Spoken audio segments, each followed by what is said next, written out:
Welcome to LGBTQ 101, working with LGBTQ clients in child welfare settings.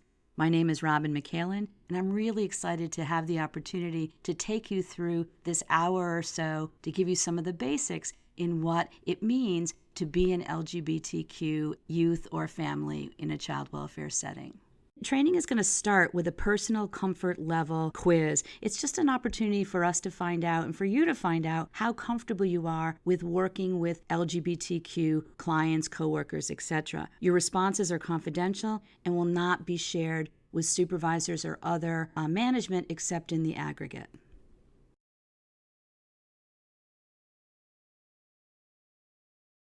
Just wanted to take a second before we get started to introduce True Colors. For those of you who don't know True Colors, what we do is education and advocacy for gay, lesbian, bisexual, transgender, intersex, queer, questioning, two-spirit, same-gender loving, pansexual, flexual, not straight, not labeling, straightish, straight so far, straight with options, straight but stuff happens, gender bending, bi-gendered, pangendered, agendered, asexual, non-binary, and other sexual and gender minority youth. If your head is spinning right now, that's okay. I don't have any expectation that you'll remember all of the words that I just used. I only start with the litany of the language to really make the point that the language is changing and how young people in particular are describing themselves and their experiences may be very different than many of us grew up with. We're not going to ever be able to keep up. We just need to figure out how to keep open so that we make room for all the youth and families that we work with. In addition to education and advocacy, True Colors has the Safe Harbor Project, which is a collaboration with DCF. There are liaisons in every office, and basically we provide additional information and do consultation on cases related to clients and families that are LGBTQ. We have a mentoring program, which is also a DCF program, that matches LGBT youth in out-of-home care with LGBT and ally mentors. We do foster parent recruitment for teens of all orientations, run an annual conference, and do a lot more. If you want more information about who we are and what we do, you can always check out our website. The goals of today's workshop are to introduce core concepts in LGBTQ identity, to help increase your comfort level so that you feel more at ease in working with this population, and also to clarify DCF's policy with regard to working with LGBTQ youth and families. Approximately 4% of the population is lesbian, gay, or bisexual. Less than 1% of the population is transgender, so altogether less than 5% of the population. At the same time, 14 to 17% of the youth in child welfare are lesbian, gay, bisexual, transgender, queer, or questioning. 25 to 40% of homeless youth are LGBTQ. 14% of boys and literally 40% of girls in juvenile justice are LGBTQ, and of those children in juvenile justice, 85% are youth of color. The other point I want to make here is that in spite of all of these risk factors, in all 50 states under federal statutes, LGBTQ people are allowed to foster and adopt children. That's a population of potential foster and adoptive parents that we can work with to find safe homes for all of our kids, including those who are LGBTQ.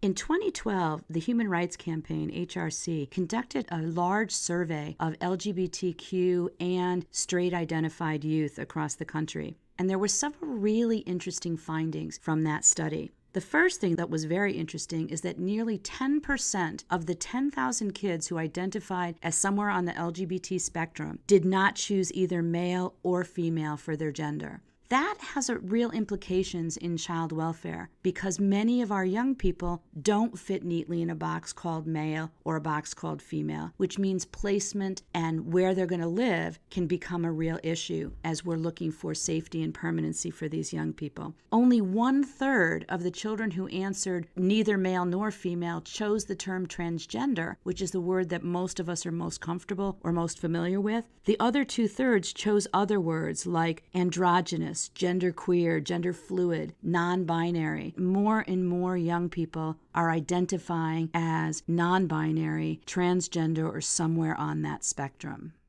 Couple more results from the HRC Youth Survey that I want to cover. One of the questions they asked young people, what is one thing in your life you would like to change right now? The non-LGBTQ or the straight youth said money, debt, finances, appearance, weight, improving mental health, which was specifically about depression. The young people in the survey are between 14 and 18. That's pretty developmentally appropriate.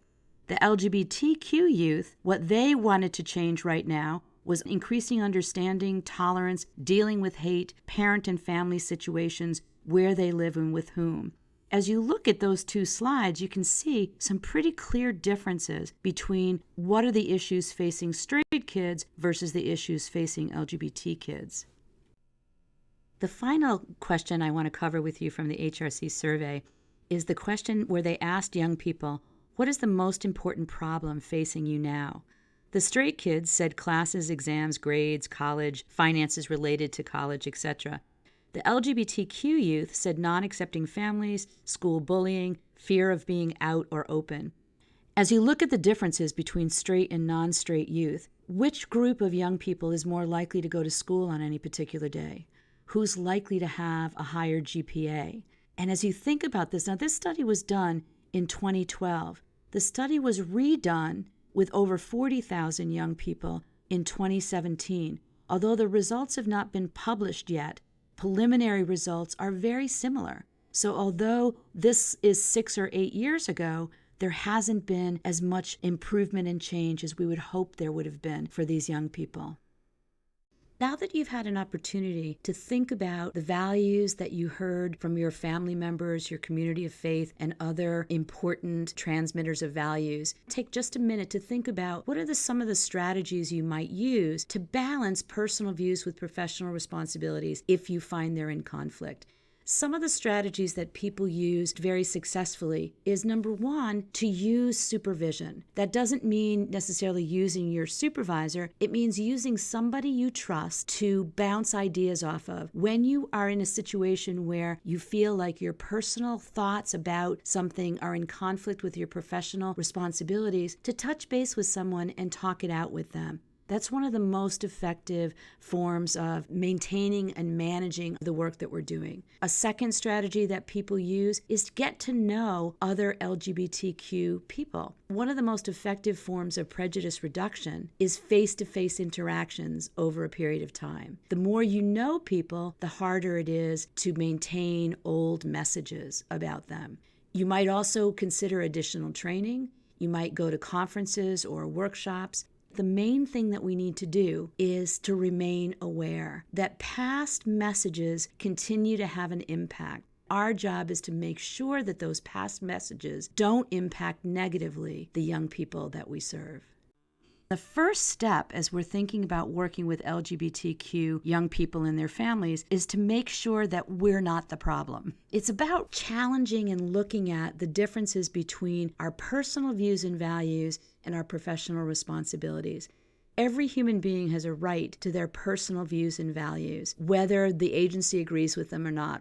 The place where we want to focus our attention is on the difference between personal views and professional responsibilities. And then if we discover for ourselves that there's a gap between our personal views and our professional responsibilities, to use strategies to manage that conflict. As social workers or as people in the child welfare system, you're already used to doing that on a regular basis. We really just want to bring that conversation to LGBTQ issues. I'm going to have you fill out an activity that allows you or asks you to look at who are the people who transmitted values for you and what were the values that they transmitted around sexuality, homosexuality, and bisexuality, and around gender. Once you've filled it out and spent some time reflecting on it, then we can consider what some of the strategies are that you might use if you discover that there is a conflict.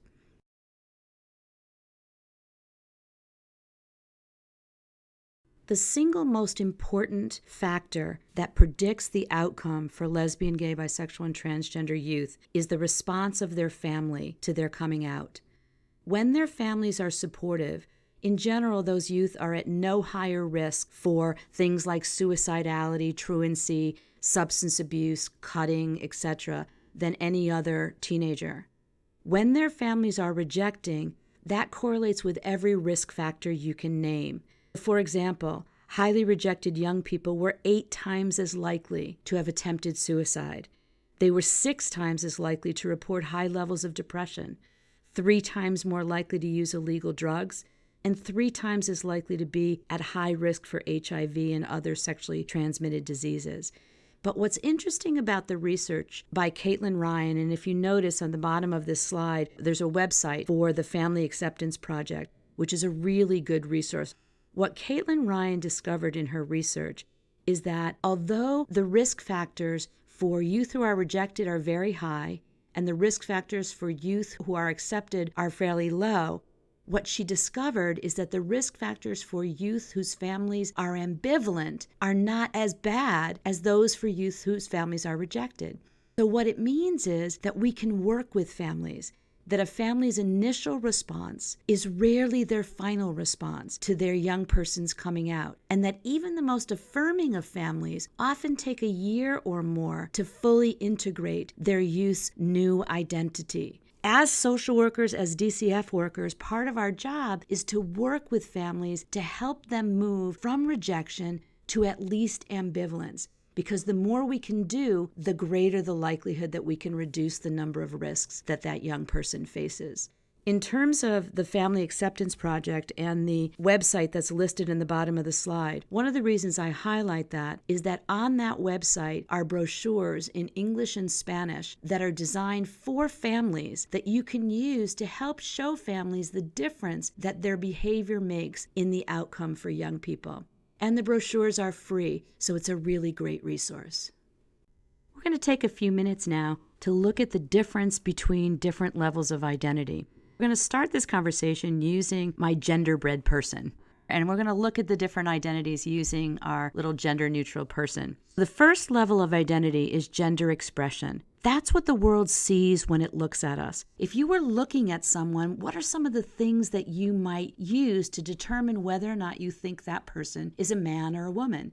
And people will generally say things like what you're wearing, how your hair is, maybe some things about your body, how your voice sounds, how you stand. There's subtle and not so subtle things that people use to determine gender. What's interesting about gender expression, when we look at somebody and we can't tell immediately if that's a man or a woman, we assume is that this is a man that we're looking at, and we look for feminine overriders. It takes as many as 3 feminine overriders to override the presumption of male. That plays a role in the experiences, especially of transgender women later in their lives. Gender expression is the level of identity that gets people the most harassed, especially if they were assigned male at birth. So consider, what do we call a girl who's a little bit masculine? And for many people, the first word that comes to mind is tomboy. And in lots of families, tomboy is a valued characteristic, at least until puberty. Now consider, what do we call a boy who's a little bit effeminate? Now the words that come to mind are probably not anywhere near as positive as tomboy. That's usually words like sissy or gay, and boys being called that long before they have any idea who they're attracted to. So again, gender expression, what the world sees when it looks at us. The second level of identity is gender identity. That's who you know yourself to be. And the research says that children know what gender they are, generally by 3 or 4. The difference between gender identity and gender expression is pretty clear. Gender expression is what the world sees. Gender identity is who you know yourself to be. When I was little, before puberty, and it became clear that I was assigned female at birth, people often read me as a boy. And in kindergarten and first grade, people often said little boy, young man, etc. Every time that happened, I felt humiliated, but I never thought I was a boy. I knew I was a girl, even though they didn't see it. And that's the difference between gender identity and gender expression. You know who you are, whether the world sees it or not. The third level of identity is sex. It's assigned at birth. They assign a sex and off you go. But interestingly, children who are born with some chromosomal, reproductive, or genital difference, a word that many of you may have heard is hermaphrodite. The word is never used anymore. It's now intersex. They believe that intersex children are as common as red hair. Even at the level of biology, there's much more human diversity than people expected. Sexual orientation is about who you're attracted to, and that's very different than gender. Gender is who you are, sexual orientation is who you're attracted to. One way to think about that is sexual orientation is who you want to go to bed with, gender identity is who you go to bed as.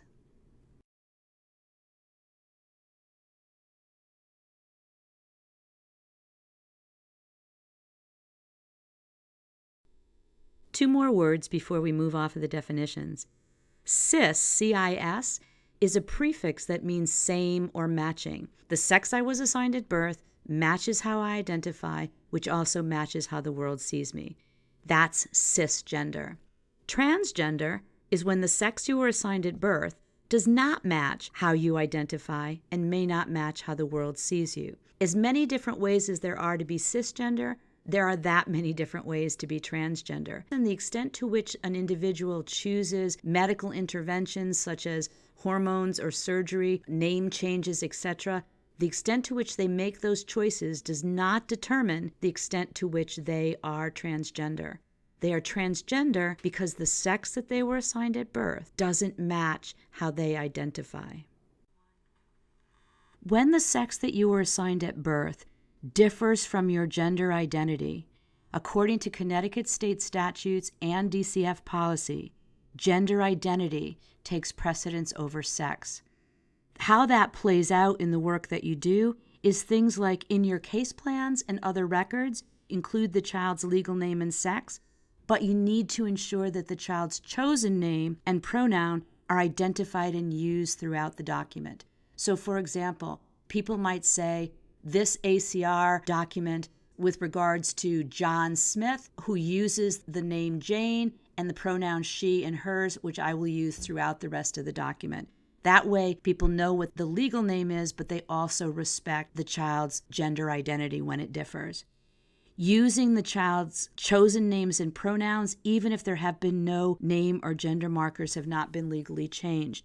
That means if a child asks you to call them a name other than what they were assigned at birth, it's the basic level of respect to use the name and pronouns that they ask you to use. It also means that placements are determined individually and should, whenever possible, be based on the child's gender identity rather than their sex.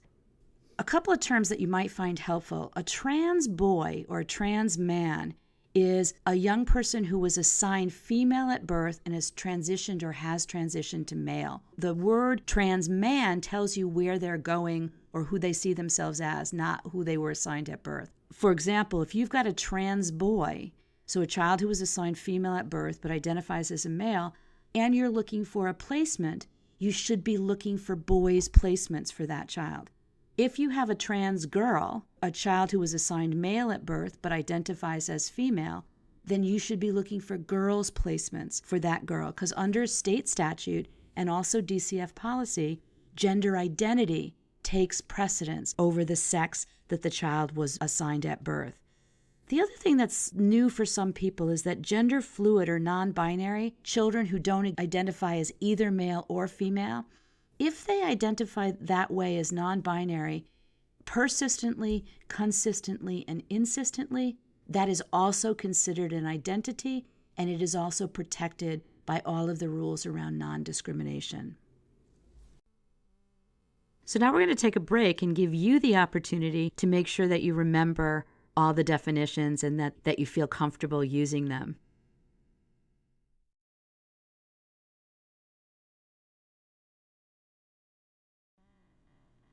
The last part of the training is going to take a look at our roles and responsibilities in working with LGBTQ youth, adults, families, and coworkers. So step number 1, we've talked about a lot, ensuring that our personal views don't get in the way of our professional responsibilities. The second thing is to ensure that our work embodies our core values at DCF, that we're child-driven, that we use the child's name, affirm their identity, give them opportunities to talk to you about who they are, that we're family-centered, that family response is key, so we need to support families. We need to listen encourage, and demonstrate ways that they can support their LGBT youth. We need to be community-focused, to find resources in the community to connect our youth and families to. True Colors has a resource guide online. You also have your Safe Harbor Liaison, which is an individual right in your office who has the most current set of resources that we've been able to find. That you're strength-based. The family that you're dealing with is more than whatever their single story is. That kids and families come from areas of strength, and we need to focus on that. We're committed to diversity and cultural competency.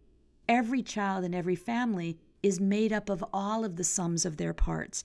That intersectionality matters. Intersectionality and my identities in terms of race and ethnicity, class, economic status, gender identity, sexual orientation, language, immigration status, all of those things interact and impact the experiences that I have in the world.